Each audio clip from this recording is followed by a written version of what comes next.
दोस्तों नमस्कार। मैं अधिवक्ता राजेश सोनी। आजकल मैं चर्चा कर रहा हूँ मारपीट संबंधी प्रकरण के बारे में। मारपीट संबंधी प्रकरण में हमने धारा बीएनएस की 115 और 118 की चर्चा कर ली है, जो कि पुराने आईपीसी में धारा 115 323 था और अभी का धारा 118 324 हो गया है। आज हम धारा की चर्चा करेंगे धारा 117, जो कि पुराने आईपीसी की धारा 325 से बनी है। शुरुआत में समझिए कि भारतीय न्याय संहिता यानी बीएनएस की धारा 117, बहुत से लोगों के मन में यह सवाल आता है कि आखिर यह धारा है क्या और किस अपराध से जुड़ी है और इसमें सजा कितनी हो सकती है। तो आइए सभी बातों को मैं स्पष्ट कर रहा हूं। शुरुआत में यह समझिए कि धारा 117 किसके बारे में है। बीएनएस की धारा 117 स्वेच्छा से गंभीर चोट पहुंचाने यानी वॉलंटरली कॉजिंग ग्रीवस हर्ट से संबंधित है। यह जो धारा हुआ स्वेच्छा से गंभीर चोट पहुंचाने, स्वेच्छा से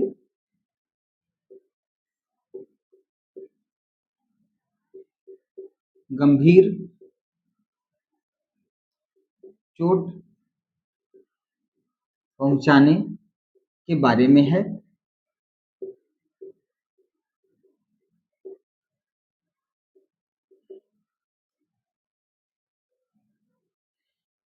इसको हम वॉलंटरली कॉजिंग ग्रीवस हर्ट के नाम से भी जानते हैं।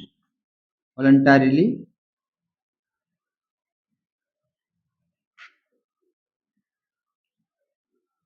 Causing grievous hurt.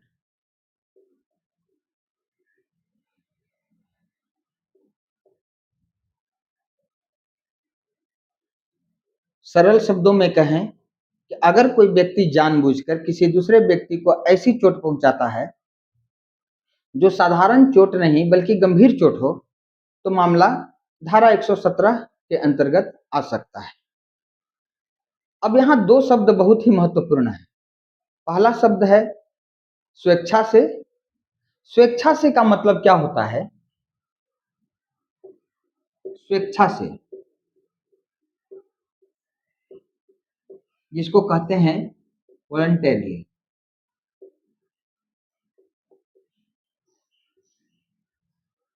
जैसे में दो व्यक्ति लड़ रहे हों, तभी कोई दूसरा व्यक्ति आता है और उसे उकसाता है। तब अगर उकसावे में आकर के अगर पहला व्यक्ति दूसरे व्यक्ति को चोट पहुंचाए तो वहां यह शब्द नहीं लगेगा, वॉलंटरली नहीं लगेगा, क्योंकि अब जो है पहला व्यक्ति जिसने दूसरे व्यक्ति को चोट पहुंचाई वह स्वेच्छा से चोट न पहुंचा करके एक ऐसे थर्ड पर्सन, एक ऐसे तीसरे व्यक्ति के उकसावे में आकर के चोट पहुंचाया। तो यहाँ पर वॉलंटरली अर्थात स्वेच्छा से शब्द हट जाएगा। और स्वेच्छा में एक चीज और शामिल होती है, वह है जानबूझकर। मतलब जानबूझ करके जो व्यक्ति किसी को चोट पहुंचाता हो तो वहां यह धारा लगती है। अच्छा, एक दो शब्दों में एक शब्द तो यह हो गया और दूसरा शब्द है गंभीर चोट। गंभीर चोट मतलब यानी ऐसी चोट जो कानून की नजर में साधारण नहीं मानी जाती। तो यहाँ दो बात महत्वपूर्ण हो जाते हैं इस धारा के अंतर्गत। एक,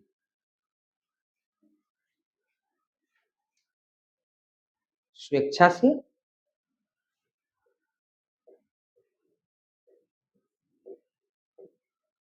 इसका अर्थ हुआ जानबूझकर। और दूसरा गंभीर चोट।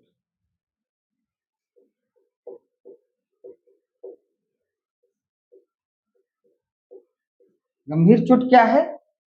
जो कानून की नजर में साधारण न हो।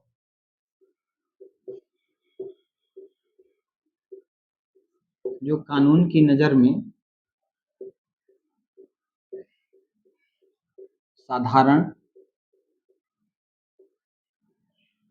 न हो। अब एक सवाल आप लोगों के मन में आ रहा होगा कि कानून की नज़र में कौन सी चोट गंभीर है और कौन सी चोट गंभीर नहीं है। आइए इसको भी हम डिफाइन करते हैं कि गंभीर चोट का मतलब क्या है। गंभीर चोट का मतलब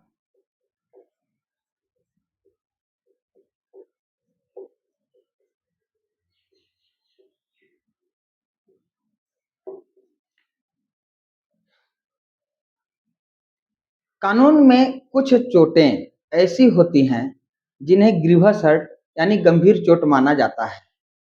उदाहरण के तौर पर किसी की हड्डी टूट जाना, दांत टूट जाना, शरीर के किसी अंग की अस्थायी क्षति, आंख, कान, हाथ, पैर जैसे अंगों को गंभीर नुकसान, या तो फिर ऐसा घाव जिससे व्यक्ति लंबे समय तक पीड़ित रहे, या तो फिर ऐसी चोट जिससे जीवन पर गंभीर असर पड़े। ऐसा घाव जिससे व्यक्ति एक बार घाव होने के बाद उसे लंबे समय तक उसका परिणाम भुगत रहा हो, तो ऐसी स्थिति में वह गंभीर चोट में कहा जाएगा। मतलब हर मारपीट में धारा 117 नहीं आएगी, लेकिन अगर चोट गंभीर है और वह जानबूझकर पहुंचाई गई है तो धारा 117 लागू हो सकती है। गंभीर चोट का मतलब समझ गए हम लोग? हड्डी टूट जाना,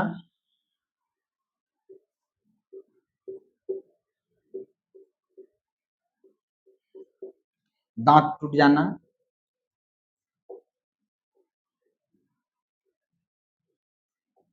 इसके अतिरिक्त आंख, कान, हाथ, पैर जैसे अंगों को गंभीर गंभीर नुकसान। आंख, कान,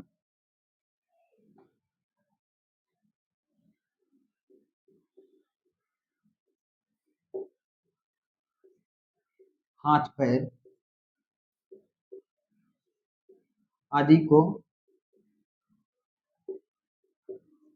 गंभीर नुकसान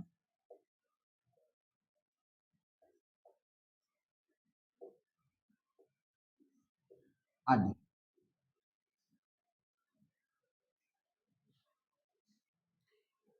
एक उदाहरण लेते हैं और उदाहरण से समझते हैं कि मान लीजिए दो लोगों के बीच झगड़ा हो गया।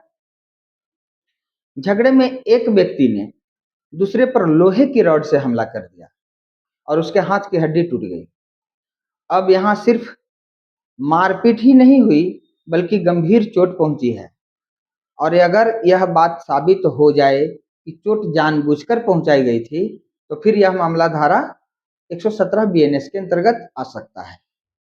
और इस धारा में सजा क्या मिलेगी? आइए सजा पर बात करते हैं। धारा का मतलब ही हो जाता है कि सजा की गंभीरता। गंभीर धारा मतलब गंभीर सजा। तो धारा 117 में क्या सजा हो सकती है, इसको देखते हैं।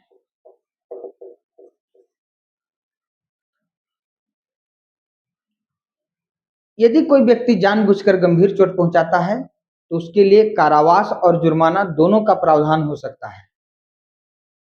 अब इसमें अदालत यह देखती है कि मामले की परिस्थितियां क्या थीं, चोट की गंभीरता क्या है, इरादे और सबूत किस प्रकार के हैं, तो यह सजा का वास्तविक स्वरूप तय करते हैं। इसलिए एक निश्चित सजा पर न चर्चा करके परिस्थिति जन्य सजा दी जाती है, और अगर चोट बहुत गहरा गंभीर हो तो और खतरनाक तरीके से किया गया हो और परिस्थितियां ज़्यादा गंभीर हो तो कानूनी स्थिति और भी कठोर हो सकती है। मतलब धारा 117 से भी गंभीर धारा लग सकती है। तो यह मुख्य रूप से परिस्थितियों पर निर्भर करता है और यह अदालत के विवेकाधिकार में है। अदालत जितनी चाहे वो सजा तय करके दे सकती है। यहाँ एक बात और समझने योग्य है कि धारा 117 और साधारण मारपीट में अंतर क्या है। यह सवाल आ सकता है कि धारा 117 बीएनएस और साधारण मारपीट में अंतर।